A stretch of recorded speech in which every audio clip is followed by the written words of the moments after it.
1 trillion market cap. Hey! Woo! 52K. What's up, ladies and gentlemen? Welcome to Defiant Productions. I'm Don. This is Troy.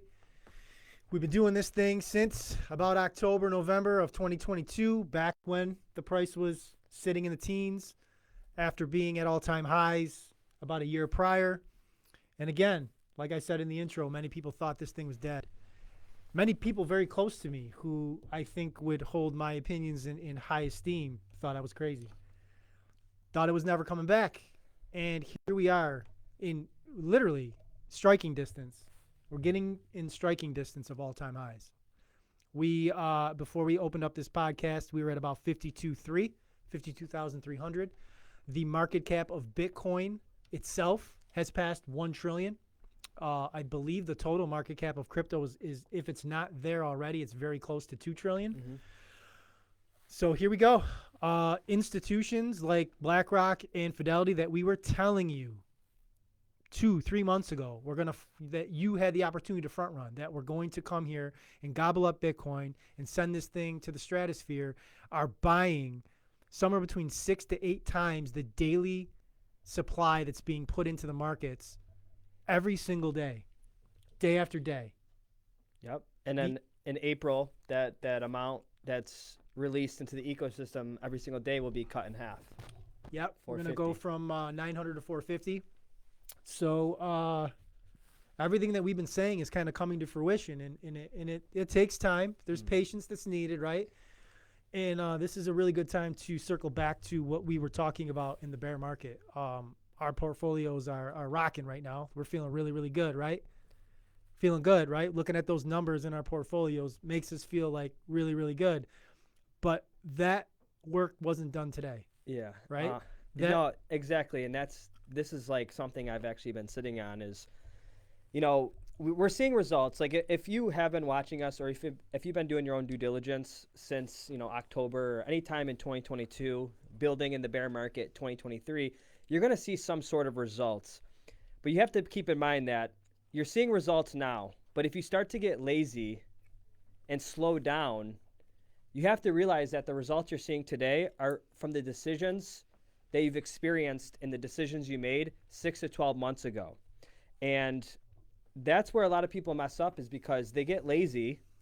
They get results, but remember, at one point you didn't have good results. 6 to 12 months ago, you didn't have any good results. But now that you have results and you're up, you have much more to lose. So you have to be cautious. You should be more afraid now when you have a large portfolio, because the number one skill set when you have a large portfolio is wealth preservation, being able to keep that money. Just because you have it on paper doesn't mean you actually realized that gain. So you should be more cautious when you're up than when you're down, because when you're down, you have nothing to lose. You're broke. Like you're you're commuting to your 9 to 5, and then you're just buy. That's the easy way. Now it's hard, because once you stop doing your research and you take a week off crypto Twitter, that's when you can go right back to where you were 6 to 12 months ago. So let me say that one more time. The results you're seeing today are from the decisions you made 6 to 12 months ago. Now, once you start to get lazy, or 6 to 12 months ago when results weren't good, but now once you start to get lazy, you're going to take a nosedive and be right back where you were 6 to 12 months ago, 6 to 12 months moving forward. So don't slow down just because, the victory laps, people are doing the victory laps, they're money, right? Don't slow down now. This is when you should be doubling down on it. Be dialed in. You have to be dialed in, because this is a rapidly evolving space. So right now is the time to be paying attention and continuing to build in the bull. Like we say, build in the bear, build in the bull. But that's just a point I want to make, because that's where people are going to get, they're going to get wrecked, man, because they're just not going to be paying attention. They're going to go out, do a vacation, and they're up, $200,000, and then they're living above their means. Not only that, they're living above their means on unrealized profit. You haven't made that money yet. So don't upgrade your lifestyle. Don't go buy a new apartment. Go buy all these flashy things for money you haven't made yet. That's unrealized gains. I've seen so many people actually lose wealth, so much wealth, from actually having that mentality is just like living on unrealized profits. Well, the good news is the only two coins that are really rocking right now are Bitcoin and Ethereum. The rest of the market not really doing a lot. Yeah. So the altcoin season per se is still a ways away. So although I reiterate everything that Troy just said, now is not the time to be selling. No. Profit taking will be at a point in time, and I don't think, not financial advice, but I don't think that's right now. Today's the victory lap. We surpassed 50,000 2 days ago for the first time, and we are holding it. Like if you've been watching our podcast, like I've said previously, the 48K number was very, very important point of resistance to look at in relation to previous cycles. It represented the high point of where previous cycles had hit with previous numbers, percentage-wise, of where it got to before the halving when things really started rocketing off. And we had discussed that with Wall Street being here and all of these players in here buying Bitcoin at their pace that they are, that it was going to be difficult to kind of see where this thing was going to go pre-halving. And now that we've printed candles above 48K consistently for the last couple of days, and we're rocking even today, me and Troy were talking before we went live today about basically all bets are off. Like we really, I really, really would have said, and I've said, I believe on this podcast, hitting an all-time high before the halving was like next to impossible. I just didn't think that we could. We talked a lot of high valuations before the ETF actually got approved, and we thought that things would start rocketing off after. But here we are at 52.3. We're like $15,000-$16,000 away from the all-time high. I mean, we went from 49 down to like 42 ish. Yeah. And we've gone from 42 to 52 in like 3 weeks. So we got a 10K gain in 3 weeks. The halving is 60 days away, and we're 15K away. So if we went 10K in less than like 3 weeks, to go another 15K in 60 days is absolutely doable, which would just be, even for somebody like me that's been in it for as long as I have, to get an all-time high before the halving would just be mind-boggling. Like I hate doing price predictions because you never look good. It's just so hard to predict. But getting past 69,000 before April, before the actual halving of the supply and before the actual parabolic part of the bull run, holy shit, dude. Yeah. Results are resulting. I mean, I don't mean to cut you off, but sorry. I'm anticipating we're gonna cool off a little bit. There has to be some profit. I mean, we've been looking all day, and me and you just keep looking at each other like, when is the correction? Yeah. Like there has to be a correction at some point. I always get that intuition feeling when results look good, like when people are messaging me and showing me screenshots of their profits because results look good, and it's like, I mean, don't be happy, like I said, like do the victory lap, but just be like cautious because, again, everyone has their own like strategy. Like, are you a trader? Are you an investor? I know Don, he's holding Bitcoin for generations. Myself, I'm in 50 plus different alternative coins, so I do plan on like selling them into Bitcoin, but it really comes down to like your own like identity. You have to identify who you are, like it's just it's exciting. I definitely agree. It's definitely exciting.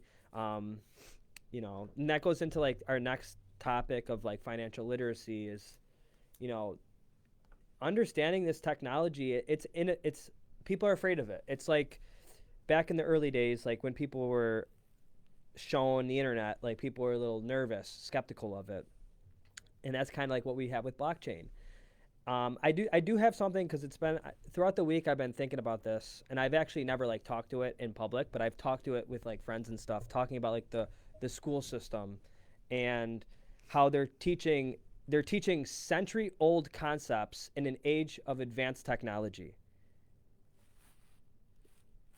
Like we're living in a platform revolution. We have social media platforms like Facebook, Instagram, TikTok, LinkedIn. We have 14-year-olds making millions of dollars, and they're teaching me algebra. so I was doing some research and I'm looking into this. I'm like, why are they teaching us century old concepts? It's kind of like teaching their students on it's kind of like teaching your students horseback lessons. Why are they teaching me horseback lessons? They should be teaching me how to drive a car. And that's similar to what we're seeing right now. And I think the Western world, they're stifling innovation. They want to keep us dumb. I don't know why. I don't want to get into conspiracy theories, but if you look at stats, 7 out of 10 blockchain developers operate outside of North America and US. So we're geofencing innovation. We're stifling innovation in the Western world. And what's going to happen is people are just going to go overseas and build and develop their dApps over there. And it's kind of sad because we have to update our system. Like we have to adapt to this fast pace. What's the answer to that? What is our the long term? I've talked about this specifically. I think anybody that's watched our podcast knows how I feel about the schooling system, so I'm not going to rehash that. But what's the answer? I mean, we're not going to change the school system tomorrow. Yeah. But we can. I think we can do some things in the short term to, coding. Right. Coding is huge. Mm-hmm. Right. Being able to like create an app, right? If you can create an app, you can monetize that. You create value, right? You know, the ideology of like, okay, not everybody has to go to college and get a degree to make money. Like there's other ways, other avenues to produce revenue, and teaching these technological advancements that we have and teaching our kids how to do that could provide those avenues. And I think that's kind of what you're getting at. And I think it's good to tie it back into like Bitcoin and crypto, whereas there's this place, this ecosystem, what have you, where you can make life-changing money in much smaller time frames than you could in the traditional system, right? The traditional system sells you the idea that you put money in a 401k, you put money in an IRA, you put it in these passive investments in 30, 35, 40 years from down the road. Hopefully you have enough money to retire. Great. I'm not saying people shouldn't do that. There's a great place for that, and people should be doing some of that. But we never had this opportunity as, normies, like normal, regular citizens, to capitalize on the ability to make life-changing money in a cycle being like a couple years, right? Mm-hmm. So like teaching, to get to what you're talking about, like teaching students about these other and I think you're like, like I ask my son, right? I ask my son who's in 7th grade, like, how many conversations are you guys even having about cryptocurrency at all? Bitcoin, anything in regards to that, like alternative thing that's been happening for a decade. That's like, it's in the public now. It's in pop culture. Like, how many conversations? And he's like, Dad, the only time I hear about it is when you ramble on about it. Like, they're not having any of these conversations. So if they're not talking about that, they're definitely not talking about coding. They're definitely not talking about entrepreneurial like mindsets. They're just talking the same old BS that they've been talking when we were in school about algebra and I want to share this real quick before I let you jump back in. I saw somebody post something and they said, thank God I learned about parallelograms back in school. It really coming in handy during parallelogram season. Talking about taxes. Like, why did I not learn about taxes in school when tax season comes along where I could actually do my own taxes? Well, I'm going to jump in just because as the retired teacher in the room. And I was involved when we opened up this new high school in Niagara Falls, and we wanted to do all these things, and it just died. And it's because until you have, and this is true in education, this is our government, this is the economic system, until we get a generational change where it's not me, not my generation, not your generation, it's going to be your generation that's going to say, we've had enough of this stuff, and it's got to change. So until, the generation that's 35 and under, and I don't know what we call it anymore, whatever that generation of 35 and over was, they start to become presidents of corporations and superintendents and politicians. They're going to be the ones that are going to change it. Hopefully they will. Hopefully they are. If not, it's going to be just another generation of us doing the same stupid stuff. To me, it's going to have to be a generational change. It's going to have to be this generation having enough of all the stuff that you guys talk about every week, and I talk about with my kids on a regular basis, that they can't afford the mortgage and college is too expensive and they're not paid well enough. Until none of this is going to change, it's going to have to be generational, or the whole system has to collapse. It's got to be like Die Hard 4 or whatever that movie was when they're like, right? I mean, to me, like, unless we get that, that's me. And I think that's why this podcast is important, that younger people are seeing that there are alternatives which can be generational change for them. That's my tie a bow on that, because he brought up some things that we can talk about that ties into our next point. So go ahead and wrap that up and we'll go. So what I thought was, and I was reading up on this, it's financial literacy, right? And they're not teaching it in the schools. Well, what is financial literacy? It's the language for the elites. Back in the day, the king spoke Latin, right? And the peasants didn't speak Latin, right? They spoke English. So what happened is we had the peasants, they were working on the fields, they didn't know how to read, they didn't know how to write. And for them to read the Bible, to seek the truth, they had to reach out to the priests, and the priests would translate the Latin to English. So what we're living in modern days is financial literacy as being a form of a language for the elites. And a lot of people don't understand it, and they're not going to teach it to you. They're not going to teach it to you in a school, because they don't want you to be financially literate. They don't want you to know, interest rates, mortgages, taxes, financial instruments like alternative assets like Bitcoin, crypto, and stuff like that. And I just thought that was like a cool history thing. It's just, ties back. Well, why do schools teach French and algebra? Want to know why? Because they got French and algebra teachers. Yeah. It's so simplistic that they are unwilling to change, because, well, what do we do with the French teachers? It's not about what the kids are learning. It's about they've got union contracts, and they got these 25 French teachers, and they got to put them to work. Now, when my former district, got rid of French, they told the French teachers, learn to teach Spanish or retire. Yeah. And they gave them the time to change the system. And it should be the same thing with the math and the social studies teachers or the economics teachers or whatever, the business teachers, whatever it is, and say, and I'm sure there are some districts, it's probably very small, that are doing what you asked your son.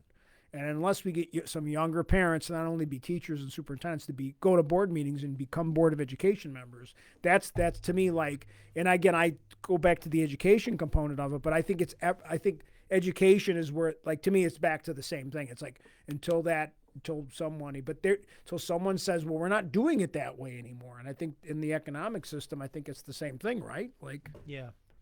I just think they need to give us the skills, so we can acquire the skills to adapt in this ever-changing digital landscape. And it's sad, but we can tie it into. But I'll tie a bow really quick on that. That's where like podcasters come in as like an important piece of this puzzle, because you're not getting it in school. So the only place you're going to get this information is if you find the right podcasters. And we talked last week about, the wrong, the influencers giving, bad information. And, I'm hoping that, we can be part of that coalition of podcasters that are teaching people the right way. It's not just all about like number go up and making money. It's also like basic skills that people can utilize to better their lives, And I gotta just tie a bow on that one more last time. And that's when I talked about the platform revolution, is we have all these alternative platforms, just like alternative assets. We have alternative platforms that we can use to self-educate ourselves, to actually learn outside of the traditional educational system. But most people are too lazy. They don't want to do that because either their parents will be like, don't watch that. But like, we have so many resources around us at the click of our fingers, and it's an opportunity that's right in front of our face, yet we are blind to it. You know what I mean? Like, it's like, there's a saying, I can't think of it. It's just like when something's just so readily available, we just like take advantage of it. Just like Don's girlfriend. Just kidding. All right. That was a bad joke. So I want to talk really quick. I'm going to give credit to this individual, Facebook friend, Jody Lockhart. She posted this after the Super Bowl, and I engaged in it. I'm going to read her post, and if I can find my response, I'm going to read that too, and then we can talk about it, because I think it's really important to hit this. And I told her in this post that I was going to mention this in our podcast. She put, so many people keep saying the game is rigged and the Chiefs had to win. How can a sport be rigged? Serious question. Here's my response. Because people can't accept results that don't align with their outcome desires. Excuses, easier to deal with in reality. It's a good teachable moment for business. I'll probably talk about it in my podcast this week as well. It's out of control. Politics, sports, people's own regular lives. It's a crisis of acceptance and motivation to accept what we can't as well as can control. And then, she responded, said, I love the response. I'd love to hear about the podcast, blah, blah, blah. And I told her, like, when we film and stuff like that. But the crux of my ideology in that thesis response is, I responded to that because it just happened to come across my timeline. And all the other stuff I was seeing in my timeline was basically people, like, digging their heels in, thinking that, like, the NFL is rigged, thinking like Taylor Swift is in on all this stuff, thinking that there's like demonic stuff going on with people watching the game and all these external factors that really mean nothing in the grand scheme. Like the things that need to occur in a chronological basis for an NFL game to be like rigged from top. Like people really think, like I can get with you that maybe some of these refs are bad and maybe they got money on something and they might make a bad call on purpose. Like, but to think that the game is scripted, like think about like how weak-minded you have to be to accept that conspiracy, right? Now there's a lot of conspiracy theories that actually aren't conspiracy theories. It's just real and they're just doctored up as conspiracy theories. But to really believe that like for 50, 60, 70 years, the NFL was just these dudes playing, and all of a sudden they decided 2 or 3 years ago or whatever people think that, you know what, the WWE looks really, really cool. Let's script it like them, and let's make every game scripted, and let's get thousands of people involved, and nobody like says anything, and these dudes that are walking around with CTE aren't going to like Joe Biden it and tell everybody like what's going on. Like to think that, and the only reason why that exists, to get to the point of like why I'm even bringing this up, the only reason why that exists is because people are getting outcomes that they can't accept with the teams that they're rooting for. Because they're spending too much time and emotion rooting for that team that they could put in other spots that actually have benefit to their lives.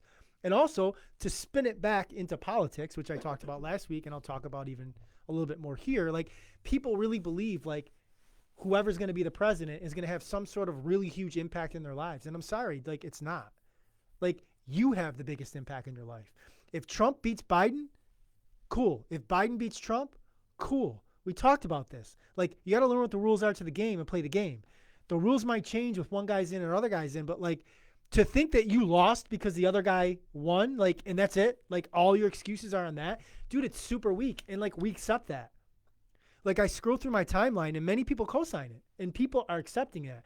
And the reason why I'm bringing it up is because the acceptance of that doesn't allow you to succeed in places like this. Investing. In investing, the whole point of investing is to put yourself in a financial position to be able to take care of the things that really matter to you. It's not about like having all the money in the world. It's about what do you value? Do you value like entertainment, taking vacations with your family? Do you value having nice toys? What do you value? Because whatever you value has a price tag to it. And if you don't have the money for it, then you can't get what you value. So that's what we're trying to help people do. Accumulate assets in order to get value out of the things they value most. What's your top three? Number one, number two, number three. What do you value the most in life? What do you value second most? What do you value third most? I guarantee you all three of those things, there's money associated to those things for you to fully get value out of it, whether you want to recognize it and admit it or not. And you worrying about Taylor Swift, the NFL, Donald Trump, and Joe Biden takes away from your ability to knock off those top threes on your list. Football, beer, and above all gambling filled up the horizon of their minds. To keep them in control was not difficult. George Orwell, 1984. And that's relevant in today's world because, like you said, my whole timeline is Taylor Swift kissed Travis. Those games. It's just like, are you actually giving your time, your energy to that, and you're broke? Like, I'm sorry if it sounds like terrible, but like, I just think that you're giving like you said, you're giving your energy to the wrong things.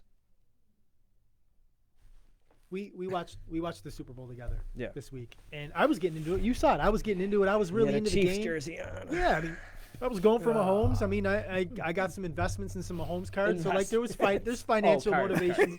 I thought you said Financial- investment is in Like gambling. our No, cards no, are no, going no. up. No, so there's an investment aspect to why I'm a Mahomes fan, but that's neither here nor there. But the point of the fact is, like, I'm watching that game the same way I would go if I were into it, going to watch like a play or something like at a theater, right? You get entertained, you get into it while you're there, and then the curtain comes down, and I go back about my day. I don't carry it with me oh man, I can't believe what happened at the end of that play. Can you believe that? And like carry that with me all week long. And I'm not talking to my wife because the guy at the end of the play did this thing that I didn't like that ruins it's like, dude, that makes that's ideologically insane. But people do that with sports. Dude, people do that with politics. Like it's the same insane ideological viewpoint is the other example, in my opinion.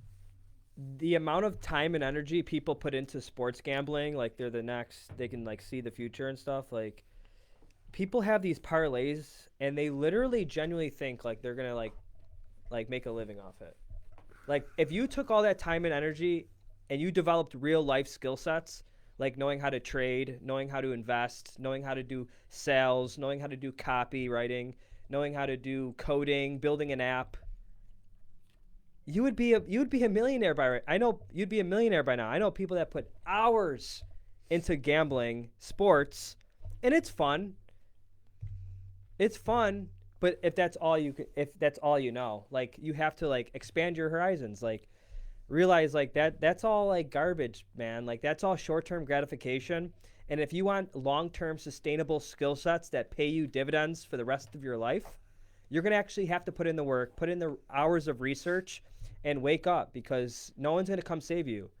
You can define yourself, but you don't want to because you feel safe and comfortable following Joe Schmo's sport bet picks and playing these squares. I know people do the squares for fun, maybe like a work party, do it once in a while, but people bet on sports. Like I know people, and I don't want to call them out, but they're betting on tennis matches. They're betting on women's basketball. They're betting on everything, and they don't even understand the sport.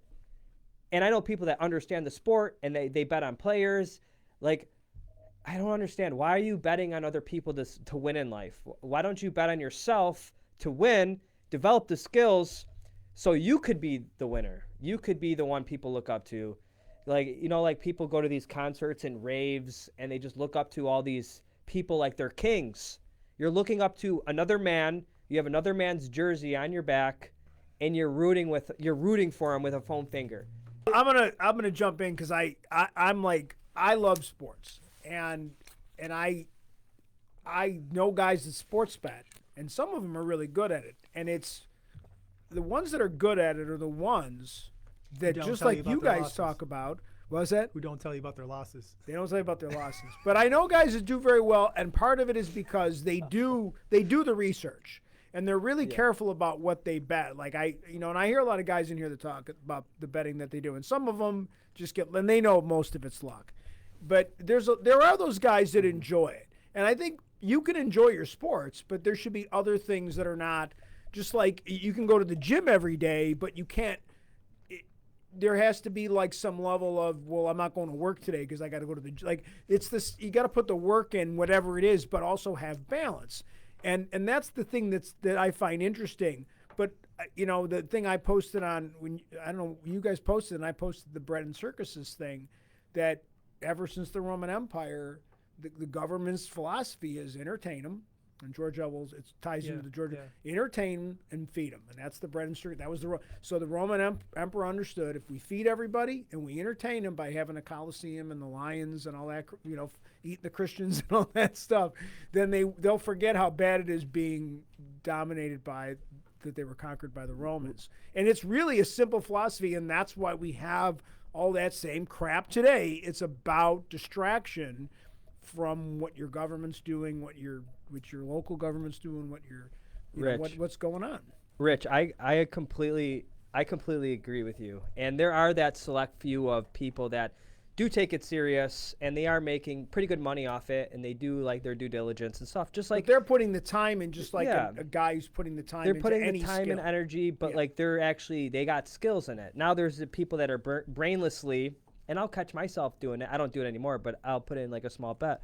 So like and that's the same thing with investors. Like there's really good investors that can trade and they spend all their time and energy on it, mastering that skill. And then there's those doop-de-doop-de-doo Robin Hood traders that just throw in a stupid long call, or they'll just take these stupid bets like GameStop traders, but they have no real life skill sets, but they'll get lucky once in a while. But yeah, I completely agree. Like it's just a distraction from reality. It's a distraction from building your own skills that you can use. And maybe I was a little extreme with that, but I definitely agree. There's definitely some successful gamblers out there, but hopefully, they have other skill sets other than just gambling in case that doesn't work out. My point is that you just have to be, whatever your skill set you're deciding to make it, then you got to commit to it. Just like if you're going to commit to this, that you guys are trying, and that's the point I think that I've learned from you guys is that this isn't just it's not, oh, it's great, you're all going to get rich. Like, no, like you guys harp on it every week, and that's the biggest thing I walk away with is you guys have done your homework. You didn't show up, just get up one day and say, I'm going to be a Bitcoiner. You decided, you did the work, and you guys have different approaches, and that's why I enjoy it, because I'm listening to different approaches, but the goal's similar. There's goals, but it's all about, again, like from what I'm learning, and hopefully that the people that are watching them and listening to the podcast is about, you got to put the work in. You just can't put the work in. Pay attention to what's going on. Know what's happening. And people just don't want to pay attention. Let me tie a bow on this with a little personal story to kind of bring this home. So I have a best friend that we've been friends 30 plus years, right? It was me, this guy Mike, and this guy Joe. The three of us were like, we all lived in the same neighborhood, all really good friends. And I've told you this before, that our one friend Joe, he passed away 2012. We were both in our early 30s. Mike is in his early 30s. And it was a very impactful moment in my life and in my friend Mike's life, obviously, as well. Like that, we were all like brothers, right? So it's like losing a brother. And it impacted me and Mike vastly different, right? Mike, who I admire, like I give him a lot of crap, but I absolutely admire his view on life. He could give two shits about money. To him, means to an end. It's all about experiences. He's been to like every WrestleMania because he loves wrestling since Joe passed away. He goes to Bills, not a season ticket holder, but goes to every game. Straight up, second market buys him. Have I met him? I'm not. He works at the casino? Yes, you did meet him. Yeah, we took pictures. Yes, Yeah. You did meet him. Yeah. So like money, whatever something like he'll go to these wrestling events and pay $100 to like take pictures with like, he's just like, the money's just a means to an end for him. He wants the experiences and the money's to get the experience, but it's not about like, it's almost like the philosophy of like Bill Perkins of like die with zero. Like he's just like, I want all the experiences. That's him, right?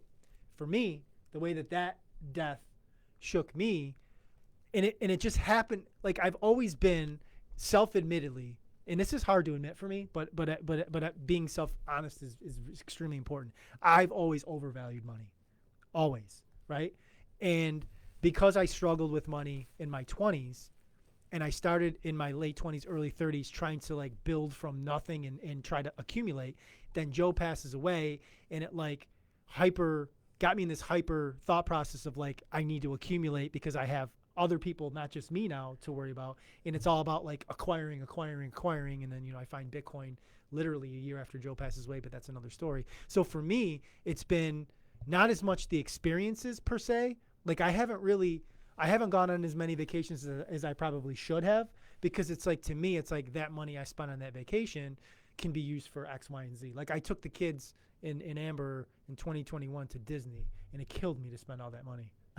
Because I'm just thinking in my mind all the money that I could have made from that money, and it's embarrassing to even admit that, because it's like my kids had such a wonderful time, and it was a great family trip.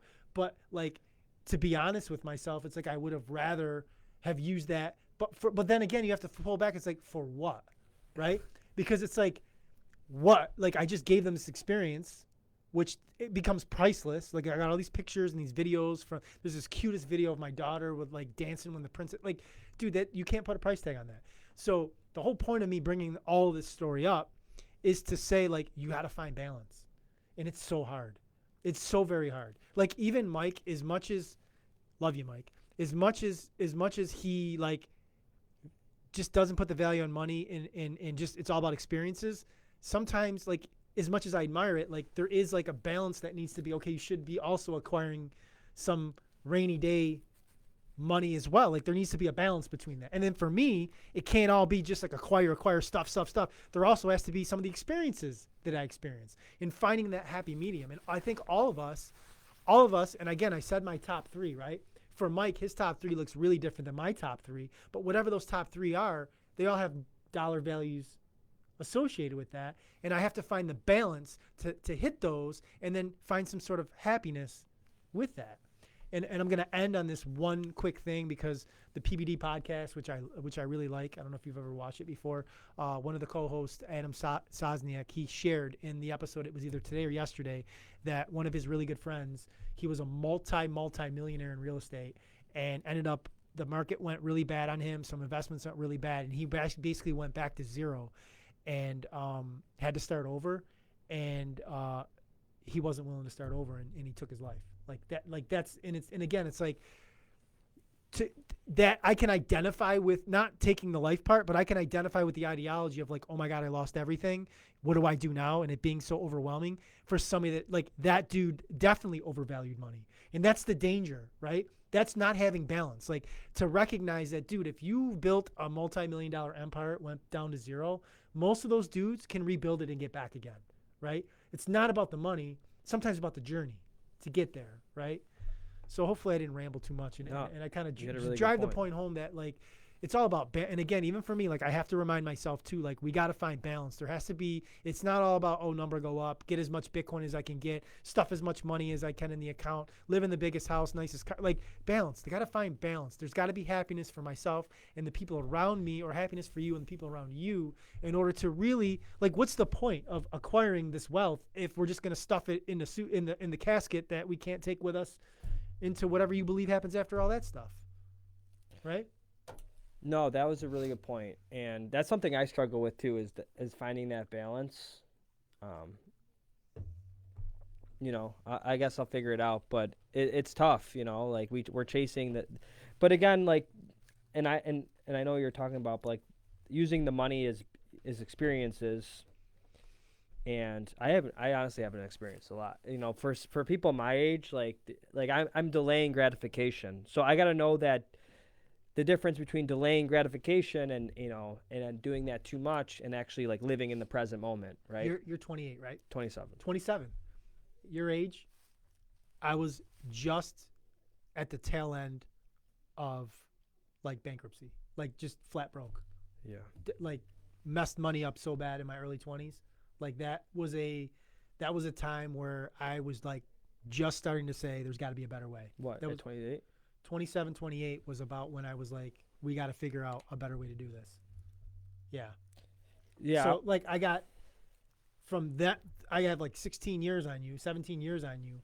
So you have so much time to figure all this stuff out. And some of us, it takes our whole lifetime to figure this out, right, Rich?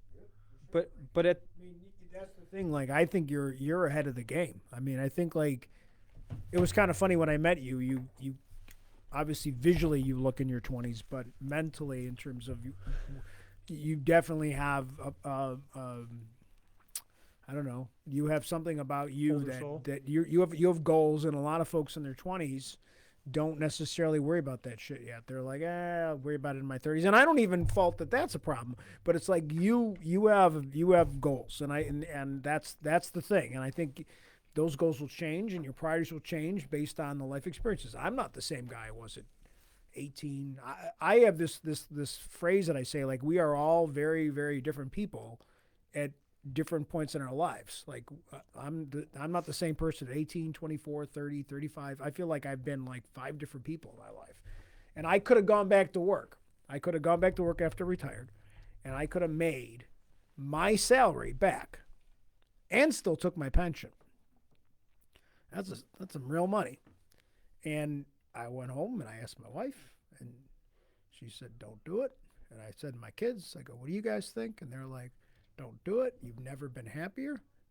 Why do you want to put yourself through that again? Is the money for you at this point in your life that important?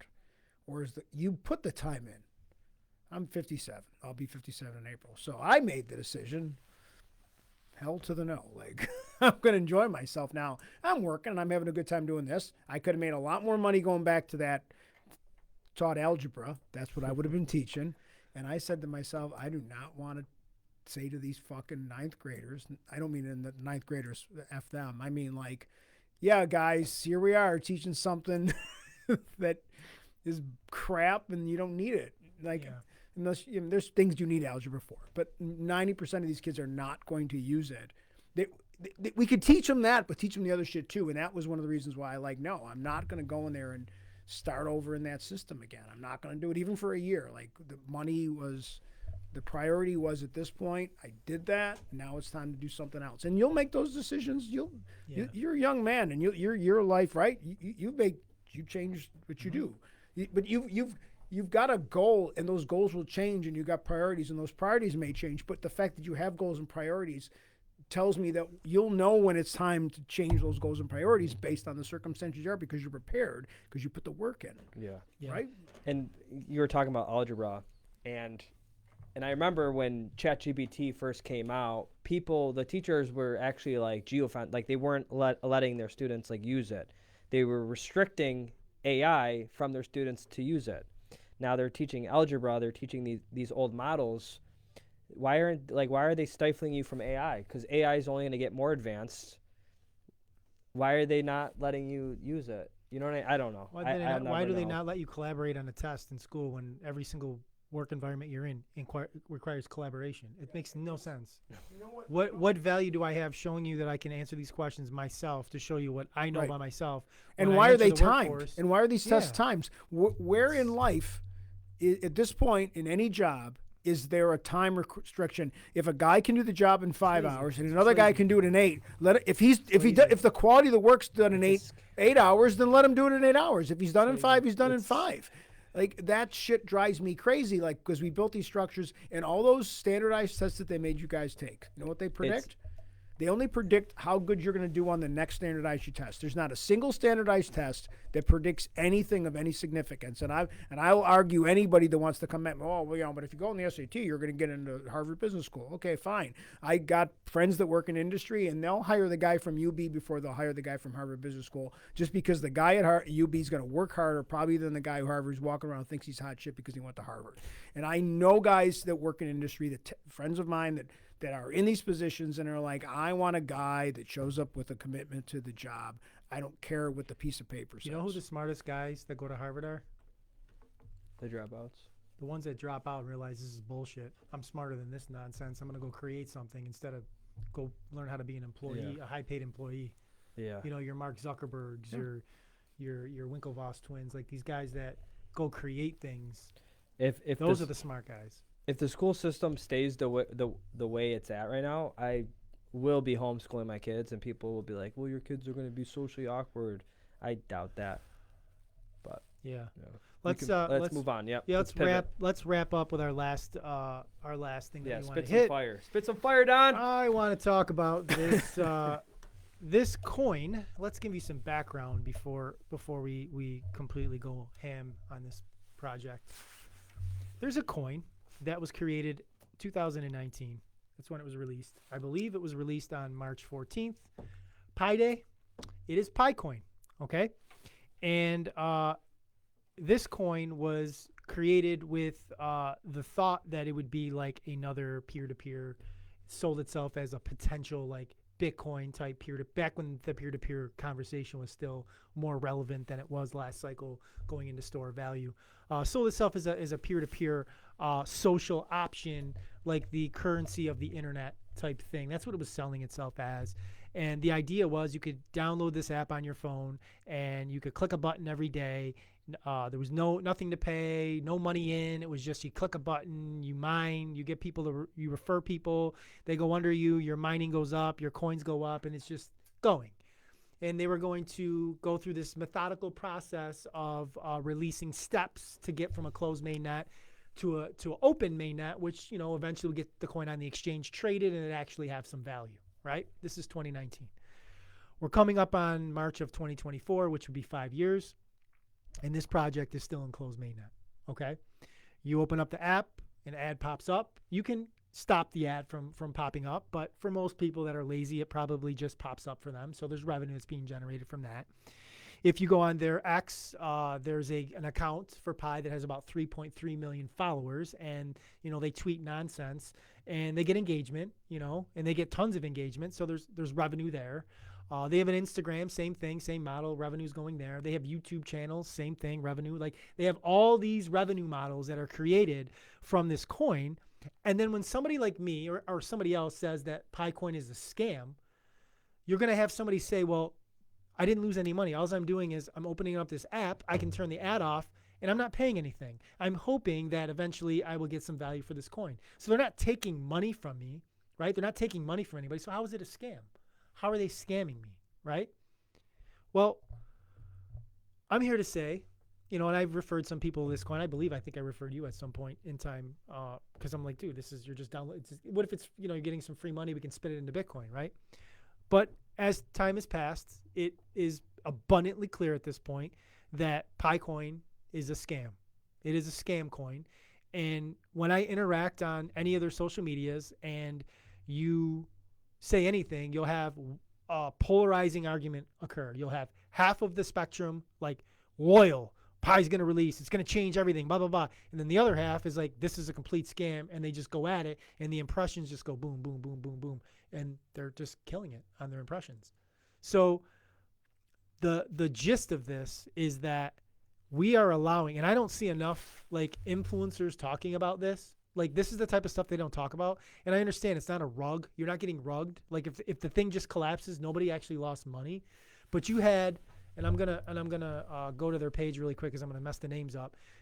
Nicholas Kakakalis and Shendangyo Fan in 2018 came up with the idea, and the project launched in 2019. The two of these individuals are just making money hand over fist. Money hand over fist. They're creating an idea, an ideology that people think they're going to have value from these coins that they have. So they keep holding on to it. They keep hitting the button on the app. They keep interacting with these social media pages that are basically talking about a phantom coin that doesn't exist. I mean, it exists, but it doesn't. It's not traded on any exchanges. You cannot do anything with the coins that you have. I could send them to you in app, but it's like nothing. It's like being on a video game and me sending you a video game on Fortnite, sending you it has no value, zero value, nothing. And these people are making money, and the ecosystem is allowing it just to happen, and nobody's really calling them out. And we've said that we're going to start calling out scams in the space and calling out influencers. And today I'm calling out Picoin as a scam. I'm putting the bullseye on that project, and I'm telling people that it's pretty clear at this point. I would be extremely surprised if the mainnet actually opened, because the other thing that's happening, and we talked about this too before we went live, the other scam that's happening is you have people that will, when you write a post about Pi, these, I don't know if they're necessarily bots or if they're actually real people, will say buying Pi at X amount of dollars, right? So then somebody's like, oh my God, somebody wants to buy 1,000 Pi for $10 a coin. They're going to send me $10,000, and then you send them 1,000 Pi because it's not on an exchange. You have to send them in app, right? So there's no trust. Like, I mean, there's nothing to be trusted. I send it to you, and then they're just accumulating Pi. So if it ever does launch, they're going to have a shit ton of Pi, because people, if I do it 100 times and 5 or 6 of those 100 people send me 1,000 Pi, I'm just accumulating all this Pi, and then people are just getting scammed. So there's like an other side of the scam that if the coin actually were to ever release, which I believe it won't, that this other like side scam is occurring that people are getting scammed on. What are your thoughts?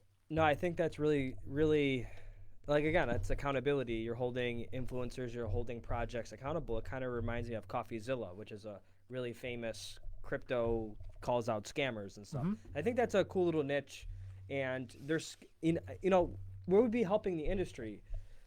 If we could be the first, or maybe not the first, or we can put our words out there and our influence to actually identify these scams and call them out, we'll be holding them accountable, and we'll also be saving people, potential, capital from investing in these projects, whether it's their time, whether it's their energy, Yeah. stuff like that. So Yeah, and to be clear, you're not losing money in pie right now. You're just losing time. And it's the thing of the matter is, like, you have these people in our ecosystem right now that are making money off of false beliefs and false ideas. Like, they're selling a false idea, a false hope to people, because in 2024, in the age of technology that we're in now, how does it take 5 years to develop a project? Like, people are creating coins and releasing them in months, right? Like, you see these meme coins. I'm in no way, shape, or form pro meme coin. I think they're garbage. But even the meme coins, they're created and released in like days in some points, right? And they get market caps in the hundreds of millions, right? So what's the excuse for this coin here to take 5 years from 2019 to 2024, and we're still like sitting here waiting, like, when? And there's been absolutely no clear direction of when it's going to. It hasn't been like, oh, we're going to do it here or a couple months. It's just nothing, just complete like coming soon. And then they had these BS tweets where it's like, oh, get your KYC. Oh, Nicholas is doing that. It's like, dude, like, they're engagement farming, and they're crushing it. There is a revenue stream for those two creators, and they're hiding under the fact that they took no money. They're not taking money from any investors. They're not taking money from any retail investors. They're just getting ads. It's actually legitimate. They're not like really. They have platforms, and they're engagement farming, and the ads are being paid for that. So like, from an ethical standpoint, there's nothing like illegal happening, but like, they're frauds in our space. They're absolute frauds in our space, and like, people need to call it out. And I don't see, and I'll do a search for Pi, and some people are like, we'll have a video here or there. It's like, oh, they might release, or, oh, if Pi ever releases, it'll be this price. It's like, no, bro, they're a scam. Call them out. Like, people need to just say that they are what they are. Because this is what happens if we don't. Then what if these two tie themselves out to another coin and it actually gets released, and now they rug people, and nobody held them accountable way back when? And now, oh, Nick and Chang Fao, whatever the hell her name is.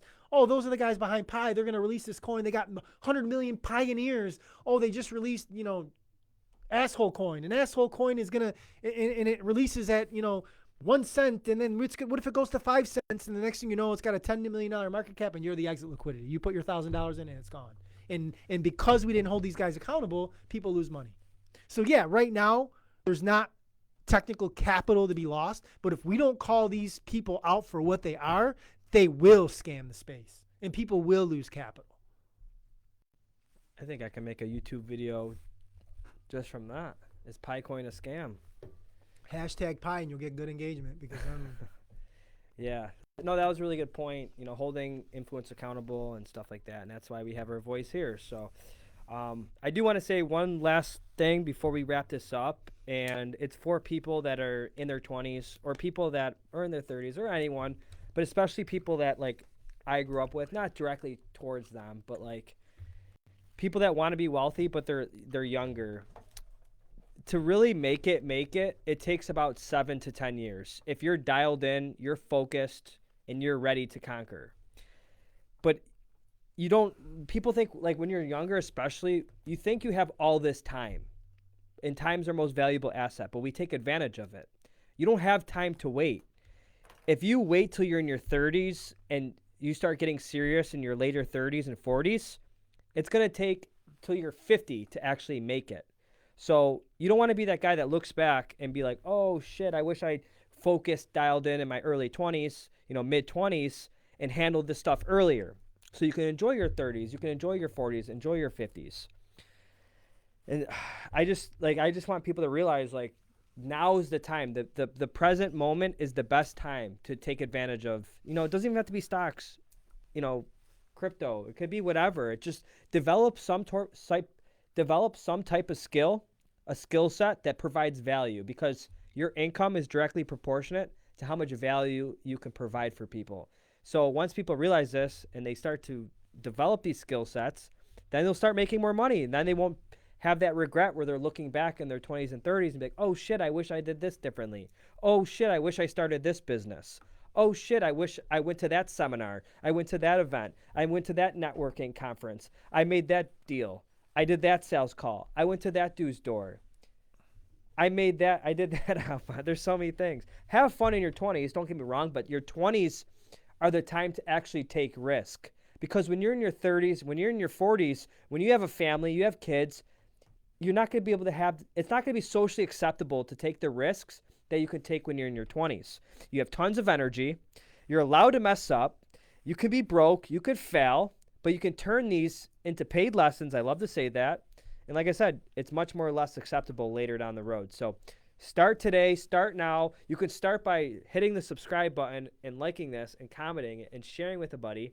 If not, the algorithm will suck this video up eventually because we're building in the bear market. I hate to be the bearer of bad news, but we're at $50,031. We lost $300.